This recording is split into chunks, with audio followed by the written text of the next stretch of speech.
সিলেটে ১৯৭১ সালের ৯ এপ্রিল শহীদ হওয়া বীর চিকিৎসক ও অন্যান্যদের স্মরণে কিডনি ফাউন্ডেশন হাসপাতাল সিলেটের উদ্যোগে এক আলোচনা সভা ও দোয়া মাহফিল অনুষ্ঠিত হয়েছে। বৃহস্পতিবার সকাল ১১টা ৩০ মিনিটে সিলেট শহীদ মিনারে শহীদ professor doctor Shamsuddin Ahmed, doctor Shyamalkanti Lala সহ ৯ এপ্রিলের সকল বীর শহীদদের প্রতি কিডনি ফাউন্ডেশন হাসপাতাল সিলেটের পক্ষ থেকে শ্রদ্ধাঞ্জলি প্রদান করা হয়।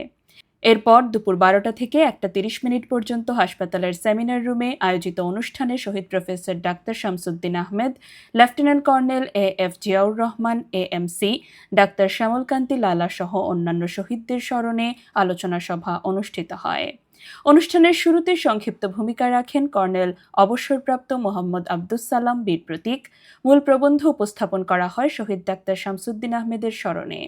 তার উপর বক্তৃতা দেন ডাক্তার কাজী মুশফিক আহমদ ও ডাক্তার মোস্তফা শাহজামান চৌধুরী বাহার। এছাড়া শহীদ lieutenant colonel Ziaur Rahman AMC এবং ডাক্তার শ্যামলকান্তি লালার জীবন ও আত্মত্যাগ নিয়ে বক্তব্য রাখেন অপূর্ব শর্মা। অনুষ্ঠানের প্রধান অতিথি হিসেবে উপস্থিত ছিলেন মেজর জেনারেল অবসরপ্রাপ্ত এম আজিজুর রহমান বীর উত্তম, চেয়ারম্যান কিডনি ফাউন্ডেশন সিলেট। বিশেষ অতিথি হিসেবে উপস্থিত ছিলেন অধ্যাপক ডাক্তার মোহাম্মদ জিয়াউর রহমান